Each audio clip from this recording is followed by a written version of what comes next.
Hello everyone, welcome to my channel. तो जैसे कि मैंने कल वीडियो अपलोड किया था आईएमपी क्वेश्चन का, एमएससी फर्स्ट सेमेस्टर के most important question inorganic chemistry के, तो दिखा देती हूँ मैं आपको। तो ये वाले क्वेश्चन मैंने अपलोड कर दिए हैं आईएमपी क्वेश्चन। तो इसी के मैंने सोचा है कि आप सिर्फ आईएमपी क्वेश्चन इस चैनल पर सिर्फ आईएमपी क्वेश्चन अपलोड करूँगी, ठीक है। तो उसके लिए हम सबसे पहले मोलिकुलर ऑर्बिटल थ्योरी का मैं टॉपिक आप लोग शेयर कर रही हूँ, क्योंकि काफ़ी ज़्यादा इंपॉर्टेंट है और ये हमेशा लॉन्ग आंसर टाइप क्वेश्चन में आता है, ठीक है। शॉर्ट आंसर में भी आता है, लेकिन ये लॉन्ग आंसर टाइप क्वेश्चन में भी आता है। तो चलिए देखते हैं। मोलिकुलर ऑर्बिटल थ्योरी का प्रतिपादन हुंड एवं मुल्किन ने किया था, ठीक है। इसका जो प्रतिपादन है किसने किया था? हुंड तथा मुल्किन ने। इसके लिए उन्हें 1966 में उन्हें नोबेल पुरस्कार से सम्मानित भी किया गया था, ठीक है। मतलब कि जो मोलिकुलर ऑर्बिटल थ्योरी का प्रतिपादन हुंड और मुल्किन ने किया था और इसके लिए उन्हें नोबेल पुरस्कार भी दिया गया था। आगे देखते हैं अब। तो जब दो एटम के न्यूक्लियस एक दूसरे के निकट आते हैं तब इनके एटॉमिक ऑर्बिटल एक दूसरे के साथ इंटरेक्शन करके या ओवरलैपिंग करके मोलिकुलर ऑर्बिटल बनाते हैं, ठीक है। जैसे कि यहाँ पर एग्जांपल दिया, देखिएगा। यहाँ पे दो एटम के न्यूक्लियस है, यानी दो एटम लेंगे ये, ठीक है, 1s 1s, ठीक है। दो एटम लेंगे और ये क्या करते हैं, ये एटॉमिक ऑर्बिटल है दोनों, ठीक है। तो इनके बीच में बीच में जो होता है उसको हम हमेशा न्यूक्लियस कहते हैं, ठीक है। जो बीच में जो सेंटर पॉइंट होता है उसको हम क्या कहते हैं? एटम का जो सेंटर पॉइंट होता है उसको हम क्या कहते हैं? न्यूक्लियस कहते हैं। तो इसके जो न्यूक्लियस होते हैं वो एक दूसरे के निकट आते हैं। कैसे? ये देखिएगा, ये एक दूसरे के निकट आते हैं और निकट आते हैं तब क्या होता है, ये एक दूसरे के साथ ओवरलैपिंग या इंटरेक्शन करते हैं, ठीक है। क्या करेंगे? इंटरेक्शन करेंगे और ओवरलैपिंग करेंगे। तो जब ये आपस में आकर अलग अलग रहते हैं फिर इनके बीच में इंटरेक्शन होगा या ओवरलैपिंग होगा और उसके साथ फिर क्या करते हैं, ये मोलिकुलर ऑर्बिटल बनाते हैं। मतलब कि ये क्या हो जाते हैं, आपस में जुड़ जाते हैं। आ रहा है समझ में? फिर आगे देखते हैं। तो इसी को हम क्या कहते हैं? मोलिकुलर ऑर्बिटल थ्योरी कहते हैं, ठीक है। आगे देखते हैं। मोलिकुलर ऑर्बिटल बनने के बाद उनको बनाने वाले जो परमाणु के एटॉमिक ऑर्बिटल की पहचान समाप्त हो जाती है। अब जैसे कि यहाँ पर देखिए, दो एटॉमिक ऑर्बिटल जब मोलिकुलर ऑर्बिटल बनाते हैं, जब इन दोनों की शेप इस तरह से हो जाएगी तो ये स्वाभाविक सी बात है, ये लोगों इनका जो स्थिति है ये एंड खत्म हो जाएगी। यानी कि जो एटॉमिक ऑर्बिटल की जो पहचान है वो क्या हो जाएगी? खत्म हो जाएगी, क्योंकि ये एटॉमिक ऑर्बिटल मोलिकुलर ऑर्बिटल में परिवर्तन हो गए, चेंज हो गए हैं, ठीक है। फिर आगे देखते हैं। तो एटॉमिक ऑर्बिटल एवं मोलिकुलर ऑर्बिटल के अंतर यह होता है कि एटॉमिक ऑर्बिटल में उपस्थित इलेक्ट्रॉन एक न्यूक्लियस द्वारा प्रभावित रहते हैं, जबकि मोलिकुलर ऑर्बिटल में उपस्थित इलेक्ट्रॉन दो या दो से अधिक न्यूक्लियस द्वारा प्रभावित रहते हैं। अब यहाँ पे सिंपल से ये कहना चाहती हूँ कि जैसे कि देखिए, एटॉमिक ऑर्बिटल में सिर्फ एक न्यूक्लियस की आवश्यकता होती है, ठीक है। एक एटम में सिर्फ एक ही न्यूक्लियस रहता है, ठीक है। तो एक एटम में एक ही न्यूक्लियस से प्रभावित होगा, उसको दूसरे न्यूक्लियस की जरूरत ही नहीं। जब एक एटॉमिक ऑर्बिटल है तो एक एटम को एक ही न्यूक्लियस की जरूरत होगी, ठीक है, या एक ही न्यूक्लियस होता है उसमें।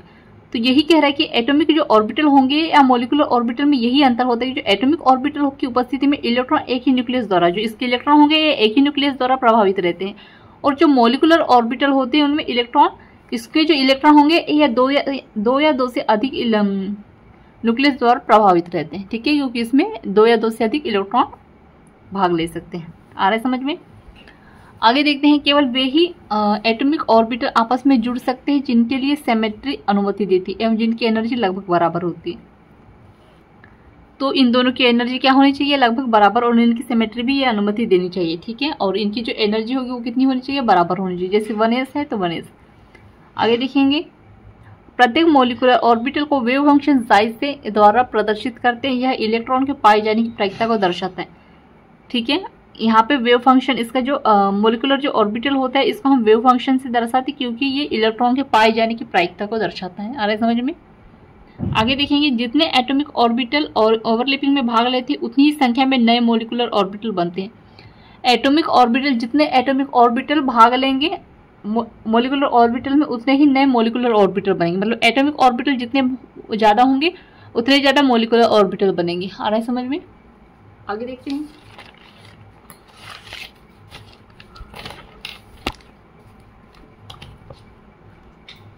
फिर है बंदी आणविक कक्षकों, यानी बॉन्डिंग मोलिकुलर ऑर्बिटल को सिग्मा पाई डेल्टा से एवं विपरीत बंदी आणविक कक्षकों यानी एंटी बॉन्डिंग मोलिकुलर ऑर्बिटल को sigma star pi star delta star से प्रदर्शित करते हैं। तो मोलिकुलर ऑर्बिटल में इलेक्ट्रॉन का डिस्ट्रीब्यूशन अफबाउ, हुंड एवं पाउली के नियमानुसार होता है। इस इलेक्ट्रॉन पहले कम एनर्जी वाले ऑर्बिटल में भरे जाते हैं, उसके बाद अधिक एनर्जी वाले ऑर्बिटल में भरे जाते हैं। ठीक है, अब मोलिकुलर ऑर्बिटल 3 टाइप के होते हैं। तो फर्स्ट है बॉन्डिंग मोलिकुलर ऑर्बिटल। अब ये कैसे होती है इसको देखेंगे। तो ये वे मोलिकुलर ऑर्बिटल होते हैं जिनकी एनर्जी अतिव्यापन में भाग लेने वाले एटॉमिक ऑर्बिटल की एनर्जी से कम होती है। आ रहा है समझ में? ये ऐसे मोलिकुलर ऑर्बिटल होते हैं जिनमें जो एटॉमिक ऑर्बिटल जो भाग लेते हैं उनकी एनर्जी क्या होती है, एनर्जी से कम होती है। ठीक है, मतलब इनकी एनर्जी कम होगी इनसे। अब एटॉमिक ऑर्बिटल में इलेक्ट्रॉन केवल एक न्यूक्लियस द्वारा आकर्षित रहते हैं, किंतु मोलिकुलर ऑर्बिटल में इलेक्ट्रॉन एक से अधिक नाभिकों द्वारा एक साथ आकर्षित होने लगते हैं। सेकेंड नंबर में है नॉन बॉन्डिंग मोलिकुलर ऑर्बिटल। तो इन ऑर्बिटल की एनर्जी बॉन्डिंग में भाग लेने वाले एटॉमिक ऑर्बिटल की एनर्जी के बराबर होती है। मतलब कि एटॉमिक ऑर्बिटल और मोलिकुलर ऑर्बिटल दोनों की एनर्जी क्या होगी, बराबर होगी। ये ऑर्बिटल बॉन्डिंग में भाग नहीं लेते हैं, अतः इन्हें नॉन बॉन्डिंग मोलिकुलर ऑर्बिटल कहते हैं।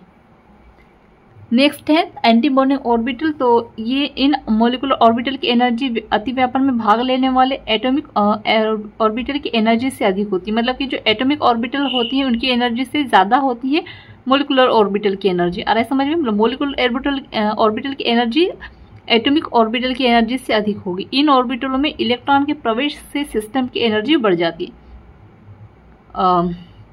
ये क्यों ज़्यादा होती है? मोलिकुलर ऑर्बिटल की एनर्जी क्यों ज़्यादा होती है? क्योंकि इन ऑर्बिटल में इलेक्ट्रॉन के प्रवेश से, इसमें इलेक्ट्रॉन प्रवेश करते हैं, इससे क्या हो जाता है, मोलिकुलर ऑर्बिटल की एनर्जी इंक्रीज हो जाती है। तो यहाँ पे जो है हमारा टॉपिक एंड होता है और काफ़ी इजी तरीके से इनमें नोट्स कंप्लीट किए हैं। तो आई होप आप लोगों को काफ़ी अच्छे समझ में आ जाएंगे और ये क्वेश्चन आप एग्जाम में आएगा तो आप आसानी से लिख सकते हो। ठीक है, तो वीडियो पसंद आया हो तो प्लीज़ चैनल को सब्सक्राइब कर दीजिएगा और बेल आइकन प्रेस कर दीजिएगा। और एमएससी केमिस्ट्री ऑल सेमेस्टर के नोट्स परचेस करने के लिए या फिर आप इंपॉर्टेंट क्वेश्चन भी अगर परचेस करना चाहो तो आप कर सकते हो। ठीक है, तो व्हाट्सएप नंबर में डिस्क्रिप्शन पे शेयर कर दूंगी, तो वहाँ से आप चेक कर लीजिएगा। Thank you.